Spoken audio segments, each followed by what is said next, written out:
मित्रों, ओम श्री गणेशाय नमः। आप देख रहे हैं पंचांग दर्पण और पंचांग दर्पण में मैं हाजिर हूँ देवशयनी एकादशी की व्रत विधि और व्रत कथा लेकर। आषाढ़ मास की शुक्ल पक्ष की एकादशी देवशयनी एकादशी के नाम से जानी जाती है।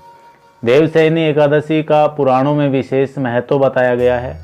एकादशी का व्रत सब सिद्धियों को देने वाला है और समस्त उपद्रवों का नाश करने वाला है। इस मास की एकादशी का व्रत सब मनुष्यों को करना चाहिए। यह व्रत इस लोक में भोग और परलोक में मुक्ति को देने वाला है। इसके व्रत की विधि क्या रहेगी?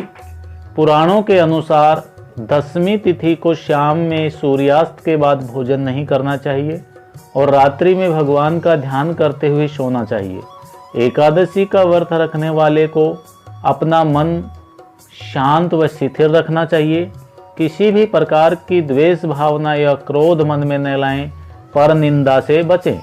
प्रातःकाल सूर्योदय से पूर्व उठकर स्नान करें तथा स्वच्छ वस्त्र धारण कर भगवान विष्णु की प्रतिमा के सामने घी का दीपक जलाएं।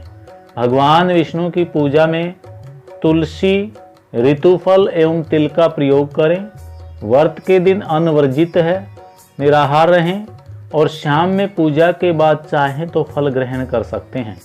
यदि आप किसी कारण व्रत नहीं रखते हैं तो भी एकादशी के दिन चावल का प्रयोग भोजन में नहीं करना चाहिए।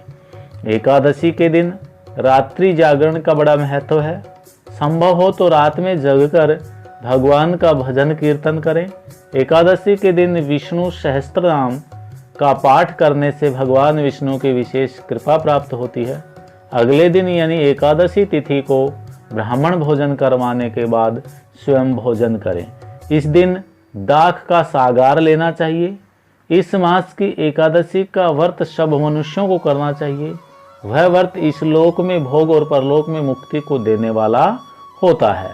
तो आइए अब सुनते हैं देवशयनी एकादशी की व्रत कथा।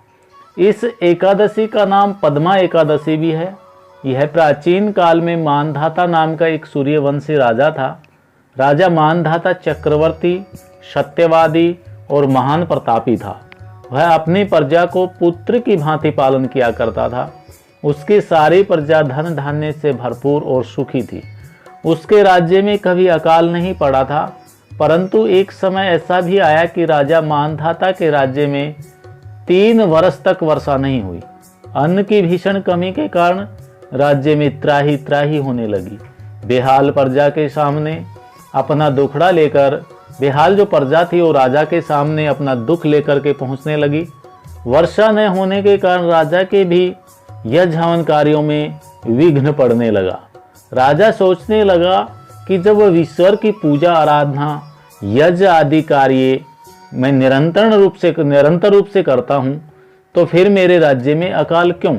प्रजा के आग्रह पर राजा मानधाता ने बहुत सोच विचार किया और किसी विद्वान की खोज में निकल पड़ा जो उसकी समस्या का हल बता सके। कई ऋषि मुनियों तपस्वियों से मिलता हुआ राजा मानधाता अंत में ब्रह्मा जी के पुत्र अंगिरा ऋषि के आश्रम में पहुंचा। वहां राजा ने घोड़े से उतरकर अंगिरा ऋषि को प्रणाम किया। मुनि ने राजा को आशीर्वाद देकर उनसे आश्रम में आने का कारण पूछा। राजा ने हाथ जोड़कर विनीत भाव से अपना दुख कह डाला। अकाल के प्रभाव से प्रजा को जो दुख झेलना पड़ रहा है उसका समाधान जानने के लिए राजा ने मुनिवर से विनती की। इतनी बात सुनकर ऋषि कहने लगे कि हे राजन, यह सतयुग सब युगों में उत्तम है। इस युग में धर्म की सबसे अधिक उन्नति है। लोग ब्रह्मा की उपासना करते हैं और केवल ब्राह्मणों को ही वेद पढ़ने का अधिकार है। परंतु आपके राज्य में एक शूद्र तपस्या कर रहा है। इसी दोष के कारण आपके राज्य में वर्षा नहीं हो रही है। उस शूद्र का वध ही इस समस्या का निराकरण है। इस पर राजा कहने लगा कि हे महाराज, मैं उस निरपराध तपस्या करने वाले शूद्र की किस तरह मार सकता हूँ? आप इस दोष से छूटने का कोई दूसरा उपाय बताइए।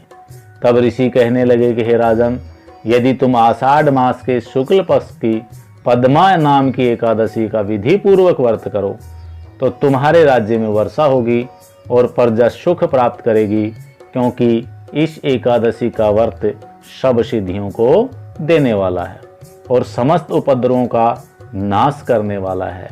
इस एकादशी का व्रत तुम प्रजा, सेवक तथा मंत्रियों सहित करो। मुनि के इस वचन को सुनकर राजा अपने नगर को वापस आया और उसने विधि पूर्वक पद्मा एकादशी का व्रत किया। उस व्रत के प्रभाव से वर्षा हुई और प्रजा को सुख पहुंचा। जय श्री कृष्ण।